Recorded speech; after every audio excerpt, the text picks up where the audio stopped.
சர்ச்சைக்குள்ளாகும் அனுர அரசு, நாடாளுமன்றத்தில் அடாவடித்தனம் செய்யும் அமைச்சர். தேசபந்துவுக்கு எதிராக விசாரணை, மூவரடங்கிய குழு தயார். இலங்கைக்கு அதிர்ச்சி கொடுத்த அமெரிக்கா, வரியில் ஏற்பட்டுள்ள அதிகரிப்பு. ஜனாதிபதிக்கு எதிராக நடவடிக்கை, சுமந்திரன் வலியுறுத்தல். யாழ்ப்பாணத்தில் நீரில் மூழ்கி உயிரிழந்த இளைஞன், வெளியான அதிர்ச்சி தகவல். பயங்கரவாத தடைச்சட்டத்தை ரத்து செய்யும் மசோதா விரைவில். உயிர்த்த ஞாயிறு தாக்குதலின் பிரதான சூத்திரதாரி மைத்திரிபால ஸ்ரீசேன பகிரங்கம். தொடர்பென விரிவான செய்திகள். அனுர அரசாங்கத்தில் உள்ள சிரேஷ்ட அமைச்சர் ஒருவருக்கு எதிராக கடுமையான குற்றச்சாட்டை எதிர்க்கட்சிகள் முன்வைத்துள்ளன. நாடாளுமன்றத்தில் எதிர்க்கட்சிகள் கோரிக்கைகளை மீறி தமது செயற்பாடுகளை தடுக்க முயற்சிப்பதாக குற்றம் சுமத்தப்பட்டுள்ளது. இது தொடர்பில் எதிர்க்கட்சி நாடாளுமன்ற உறுப்பினர்கள் பலர் ஜனாதிபதி அன்ருகுமார திசாநாயக்கவிடம் முறைப்பாடு செய்துள்ளனர்.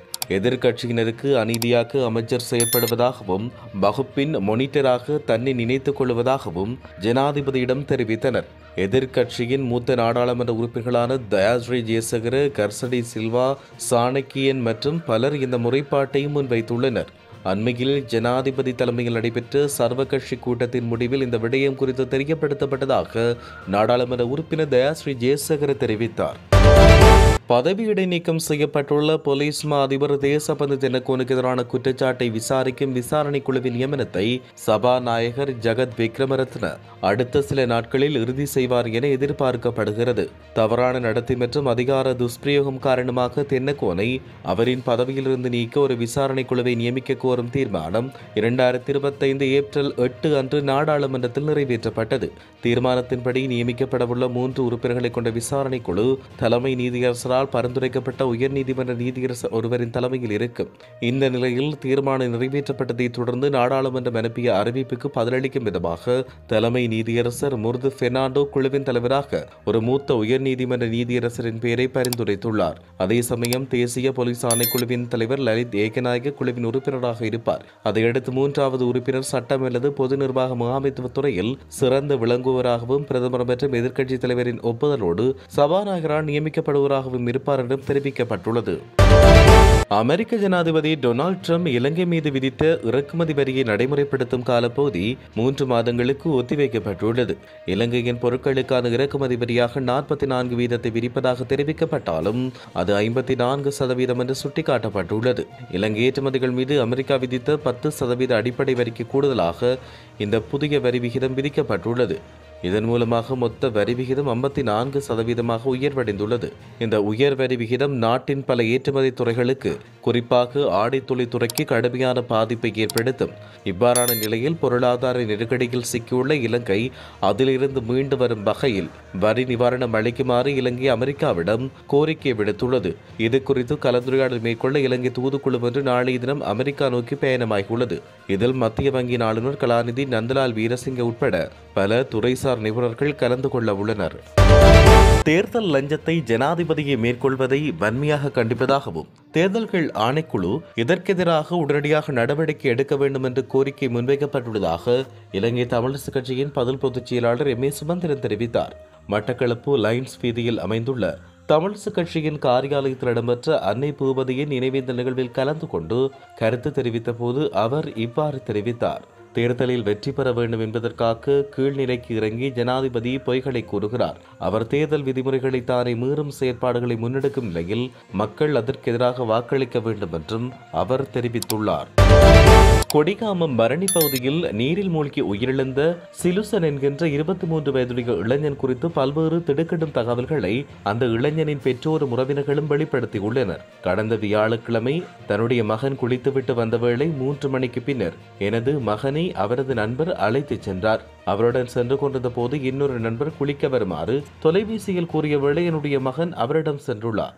இதன்போது கொடிகாமம் போலீஸ் நிலைய போலீஸ் உத்தியோகத்தர் ஒருவரும் அவர்களோடு இருந்துள்ளார். அந்த கேணியில் யாரும் குளிப்பதில்லை, அது கோயில் கேணி. தாமரை கொடி சிக்கி உயிரிழந்ததாக கூறுவதெல்லாம் பொய். அந்த கேணியில் தாமரை கொடியே இல்லை. மரண விசாரணை அதிகாரி, போலீசார், சட்டத்தரணி உள்ளிட்ட பலர் நேற்று அந்த பகுதிக்கு வருகை தந்தனர். 2 பேரை அந்த குளத்தில் இறக்கி குளத்தை பரிசோதித்து பார்த்தார்கள். ஆனால் இருவரும் எவ்விதமான பாதிப்புமின்றி வெளியே வந்தனர். உயிரிழந்த மகனின் ஆடையும் செருப்பும் குளத்தின் கரையில் இருந்தது. கேணியின் அருகே 3 டின்கள் இருந்தன. ஆனால் உடல் கூற்று பரிசோதனையில் இவர் மதுபானத்தை பாவித்ததாக அறிக்கையில் கூறப்படவில்லை. தண்ணீர் சுவாச பையினுள்ளே சென்று அடைத்ததால் தான் மரணம் நிகழ்ந்ததாக அறிக்கையில் கூறப்பட்டுள்ளது. தோளில் பிடித்து அழுத்திய கண்டல் காயம் இருக்கிறது. அவரின் சடலம் தாழ்ந்திருந்த இடத்தில் ஒரு நீளமான மீட்டர் கட்டை ஒன்று குற்றப்பட்டிருந்தது.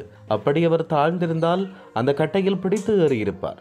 மந்திகை வைத்தியசாலையில் எங்களின் பிள்ளையின் சடலம் இருப்பதாக கேள்வியுற்று நாங்கள் அங்கே போன போது அவரை வைத்தியசாலையில் சேர்ப்பித்தவர்கள் இருவர் பொய்யான பெயரை கொடுத்துள்ளனர் என்ற விடயம் தெரிய வந்தது.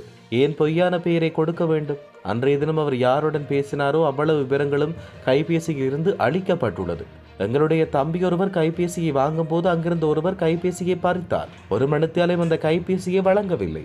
சடலம் இருந்த இடத்தை நீதவானுக்கு காட்டிய போலீசார் பின்னர் அங்கிருந்து சென்று விட்டனர். பிறகு அவர்கள் வரவில்லை. எங்களிடம் விசாரணைகளுக்கு வந்த போலீசார் நீதிமன்றத்தில் நீங்கள் சட்டத்தரணி வைக்க வேண்டாம், நாங்கள் உங்களுக்காக வாதாடிக் கொள்கிறோம் என்றனர். அவரின் உடலை தொட்ட வேளை உடலில் சூடு இருந்தது. ஆகையால் சடலத்தை பிரேத அறையில் போட வேண்டாம் என்று நாங்கள் கூறிய போது அவரின் நண்பர்கள் சடலத்தை பிரேத அறையில் போடுமாறு விடாப்பிடியாக கூறினார்கள். அவருக்கு அங்கே சிகிச்சை அளிக்கப்படவில்லை என்ற சந்தேகம் எழுகிறது. இந்த சந்தர்ப்பத்தில் உறவினர்கள் வைத்தியசாலையில் இல்லை.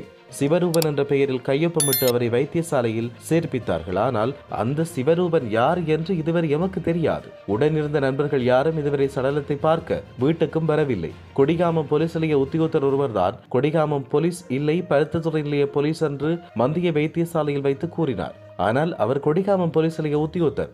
அவர் ஏன் பொய் கூற வேண்டும்? இந்த சதியில் ஈடுபட்ட 4 பேரையும் நமக்கு தெரியும். ஆனால் இதில் பலர் தொடர்பு பட்டதாக கூறப்படுகிறது. இந்த சம்பவத்தை சிலர் காணொளியும் பதிவு செய்ததாக கூறப்படுகிறது. எனவே அந்த காணொளி யாரிடம் உள்ளது என்று தேடி பிடிப்பதோடு நாங்கள் கூறுகின்ற 4 பேரிடமும் விசாரணைகளை மேற்கொண்டால் என்ன நடந்தது என்று கண்டுபிடிக்க முடியும் என்றும் தெரிவித்தனர். நடைமுறையில் உள்ள பயங்கரவாத தடைச்சட்டத்தை ரத்து செய்யும் விசேட மசோதா ஒன்று விரைவில் நாடாளுமன்றத்தில் சமர்ப்பிக்கப்பட உள்ளது. பெரும்பாலும் மே மாதத்தின் முதல் வார நாடாளுமன்ற அமர்வின் போது இந்த மசோதா சமர்ப்பிக்கப்படலாம் என எதிர்பார்க்கப்படுகிறது. இலங்கையில் நடைமுறையில் உள்ள பயங்கரவாத தடைச்சட்டம் மனித உரிமைகளை மீறும் வகையிலும் கருத்து சுதந்திரத்தை ஒடுக்கும் வகையிலும் அமைந்திருப்பதாக சர்வதேச ரீதியாக பல்வேறு அமைப்புகள் தொடர்ச்சியாக கண்டனம் வெளியிட்டு வருகின்றன. இந்நிலையில் தற்போதைய அரசாங்கத்துக்கு சர்வதேச ஆதரவை பெற்றுக்கொள்வதற்கான ஒரு வழிமுறையாக பயங்கரவாத தடைச்சட்டத்தை நீக்கும் மசோதாவை விரைவில் நாடாளுமன்றத்தில் சமர்ப்பிக்க அரசாங்கம் தீர்மானித்துள்ளது. எனினும் பயங்கரவாத தடைச்சட்டம் ரத்து செய்யப்பட்ட போதும் குறித்த சட்டத்தின் கீழ் கைது செய்யப்பட்டுள்ளவர்களை தொடர்ந்து பொதுமக்கள் பாதுகாப்பு சட்டத்தின் கீழ் தடுத்து வைப்பதற்கான ஏற்பாடுகளையும் அரசாங்கம் மேற்கொண்டுள்ளது. உயிர்த்த ஞாயிறு தாக்குதலின் பிரதான சூத்திரதாரி IS இயக்கம் என முன்னாள் ஜனாதிபதி மைத்ரிபால குறிப்பிட்டுள்ளார். தனியார் தொலைக்காட்சி அலைவரிசை ஒன்றின் செய்திக்கான நேர்காணலின் போதே மைத்ரிபால ஸ்ரீசேன இவ்வாறு குறிப்பிட்டார்.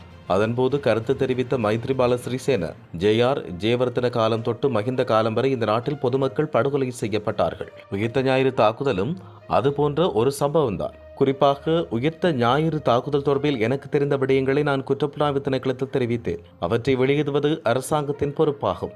உயிர்த்த ஞாயிறு தாக்குதலும் பிரதான சூத்திரதாரி IS இயக்கமே. அமெரிக்காவின் CIA உளவு பிரிவும் அதை உறுதி செய்தது. கருணா பிள்ளையான் போன்றோர் கடந்த காலங்களில் சிங்கள பௌத்தர்களை, பௌத்த பிக்குகளை படுகொலை செய்தவர்கள். அவர்களுக்கு என்னுடைய ஆட்சி காலத்தில் எந்த ஒரு அமைச்சு பதவியும் வழங்கப்படவில்லை என்றும் மைத்ரிபால சிறிசேன தொடர்ந்தும் குறிப்பிட்டார்.